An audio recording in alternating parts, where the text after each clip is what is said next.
Assalamualaikum warahmatullahi wabarakatuh.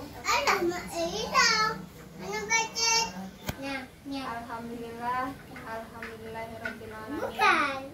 Wassalatu wassalamu ala asrafil anbiya'i wal mursalin wa ala alihi wa sahbihi.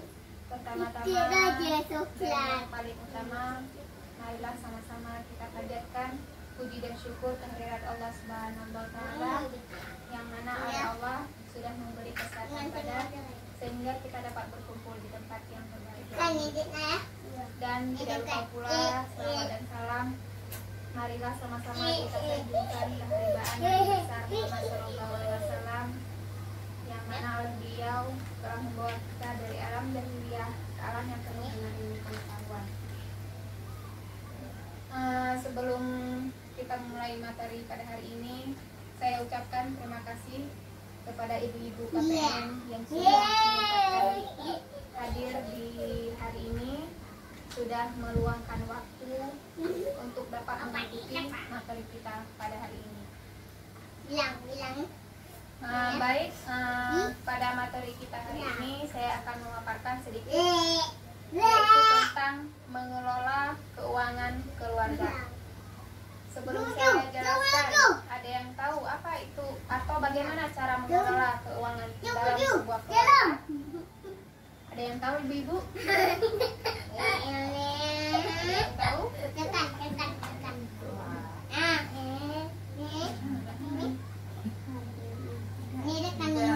Nah, baik. Kalau misalnya belum, saya akan menjelaskan sedikit bagaimana cara mengelola keuangan dalam sebuah keluarga. Dalam mengelola keuangan mungkin sulit ya, apalagi pendapatan mungkin yang tidak tetap. Misalnya mungkin pendapatan upah harian, mingguan. Nah, di sini kita sebagai orang tua, sebagai ibu rumah tangga itu harus cermat, harus lebih hemat dalam mengelola sebuah keuangan. Nah, agar keuangan keluarga itu lebih hemat, sebaiknya dalam sebuah keluarga itu memulai yaitu dengan cara menyusun sebuah anggaran, yaitu dengan cara memilah apa itu kebutuhan dan apa itu keinginan. Nah, dari ibu-ibu ada yang tahu apa itu kebutuhan? Apa yang dimaksud dulu? Apa itu kebutuhan? Apa maksud kebutuhan? Beda dengan contoh ya. Kalau contoh mungkin lain. Nah, saya tanyakan dulu apa itu kebutuhan. Ada yang tahu?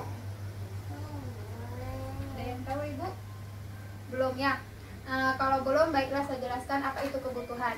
Kebutuhan di sini, kebutuhan dalam sebuah keluarga itu yaitu kebutuhan yang wajib dipenuhi dalam sebuah keluarga. Misalnya kebutuhan itu yang tidak boleh ditunda. Kalau misalnya kita tunda, itu bisa menyebabkan kelangsungan hidup. Nah, contoh kebutuhan apa itu, ibu-ibu? Apa itu contoh kebutuhan? Iya, beras. Ada lain? Satu aja ya. Minyak, gula, apalagi yang wajib dipenuhi dalam kehidupan sehari-hari. Alat peralatan dapur itu termasuk kebutuhan bukan? Alat-alat dapur seperti misalnya sayuran, alat memasak itu termasuk kebutuhan? Termasuk kebutuhan. Kalau misalnya beras itu kan termasuk kebutuhan. Kalau misalnya kita tidak mau beli beras, apa yang akan terjadi dalam sebuah keluarga itu apa? Iya, kelaparan. Apalagi misalnya kalau misalnya bapak mau bekerja, dia akan lesu, lemas. Nah, itu berarti apa yang tidak kita penuhi itu berarti akan mempengaruhi kelangsungan hidup. Contoh lagi misalnya gas itu juga termasuk kebutuhan, listrik itu juga termasuk kebutuhan, dan masih banyak yang lain. Nah, maksud kebutuhan di sini kalau misalnya kita tidak memenuhinya, tidak terpenuhi dalam sebuah keluarga, dia akan berakibat fatal. Kayak seperti tadi misalnya kita tidak membeli gas, tidak memenuhi kebutuhan listrik, itu akan berakibat tersendiri. Kemudian keinginan, apa itu keinginan? Apa itu keinginan? Maksud dari keinginan itu apa? Kebalikan dari kebutuhan.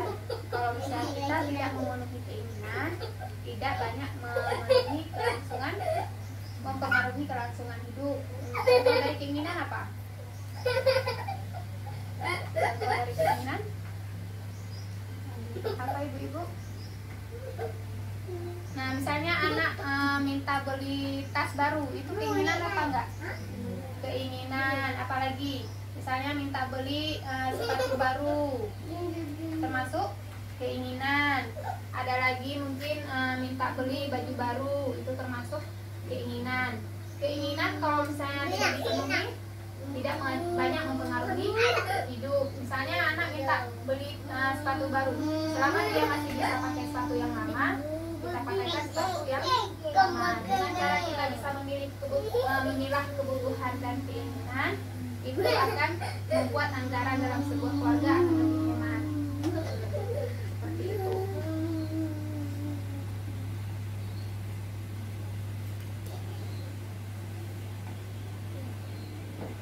Kemudian dari masalah ini ada yang ingin bertanya masalah kebutuhan dan keinginan tersebut. Ada yang ingin ditanyakan? Ada. Baik, kalau keinginan ini itu wajib dipenuhi. Kalau kebutuhan wajib dipenuhi, sedangkan keinginan boleh ditunda. Dalam memilah sebuah keinginan dan kebutuhan itu kita harus musyawarah dengan keluarga. Kita harus mufakat dulu apa yang harus kita segerakan untuk memenuhi, apakah kebutuhan atau keinginan. Kalau misalnya ada anak-anak yang memberi tahu keinginannya apa, berarti kita harus tunda dulu dan mengutamakan yang kebutuhan dulu. Nah, sebagai contoh ini ada percakapan nih. Saya akan bagikan percakapannya satu orang satu biar kita bisa lebih tahu contoh dari percakapan dalam sebuah keluarga tersebut.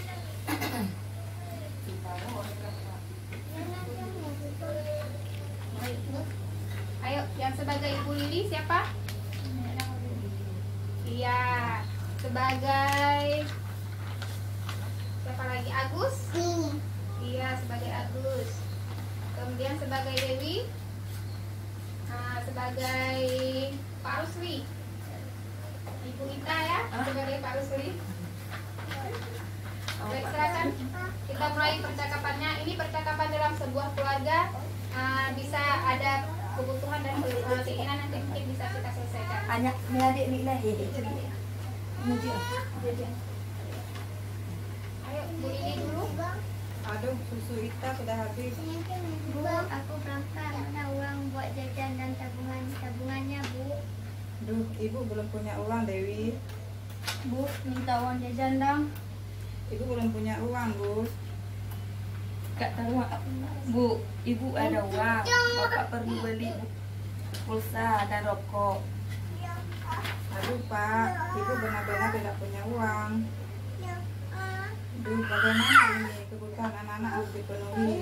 Belum lagi untuk belanja sehari-hari. Bayar listrik, pulsa telepon, sabun, rokok, bayar hutang ke warung. Arisan, pusing. Belum lagi kalau yang punya warung menagih hutang karena saya sudah menunggak beberapa bulan. Ya, tepuk tangan buat kita semua. Terima kasih buat ibu-ibu yang sudah membacakan percakapan tersebut.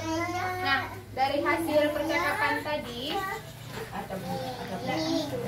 dari hasil percakapan tadi, dari hasil percakapan tadi ada yang bisa kita petik. Apa yang di sini kan ada banyak-banyak nih permintaan. Ada Ibu Dewi, ada Ibu Pak Rusli, ada Agus, ada siapa lagi?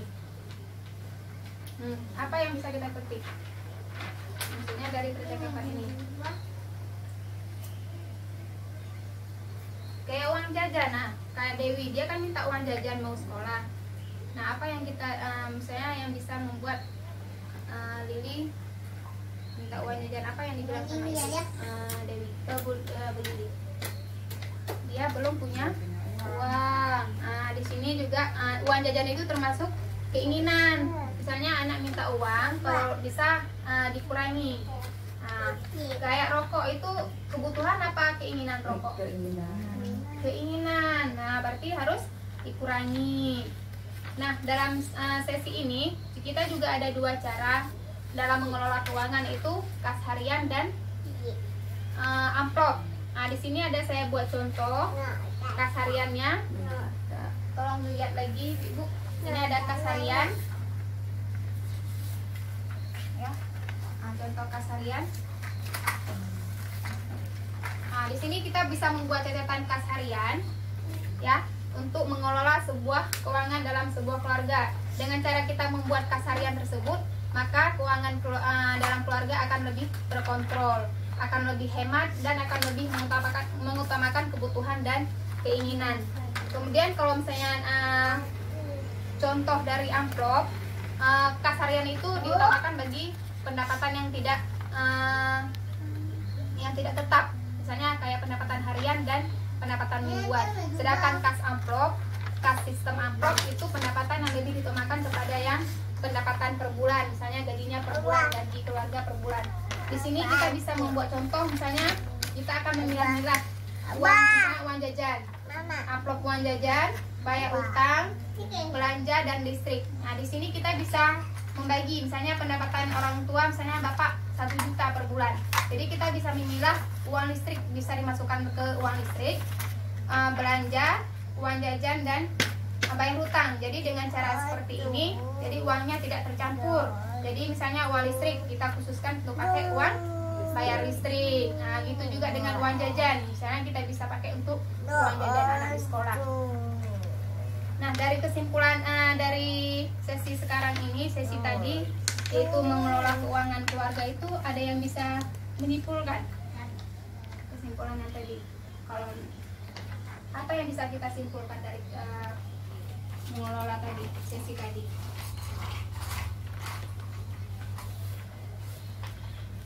Ada yang tahu kesimpulan dari tadi? Dari mengelola keuangan tadi ada yang bisa disimpulkan? Dari pemaparan tadi, itu kita bisa memilah kebutuhan dan keinginan. Jadi dalam sebuah keluarga itu akan lebih hemat lagi, uangnya akan lebih terkontrol. Kemudian yang kedua, kita bisa membuat cara lebih hemat, yaitu dengan cara sistem kas harian, catatan kas harian, dan sistem amplop. Dengan cara seperti ini kita akan lebih terkontrol dalam pengeluaran dan pendapatan. Ada yang bertanya lagi? Masalah mengelola keuangan dalam keluarga, ada yang bertanya? Ada yang bertanya lagi, ibu-ibu? Sudah jelas? Sudah jelas. Kalau misalnya tidak ada yang bertanya lagi dan sudah jelas, baiklah, untuk sesi hari ini kita cukupkan sampai di sini dulu pemaparan kita hari ini. Saya ucapkan sekali lagi terima kasih atas ibu-ibu, atas waktunya, atas partisipasinya untuk hari ini. Lebih dan kurang saya mohon maaf. Wabillahi taufiq wal hidayah. Wassalamualaikum warahmatullahi wabarakatuh.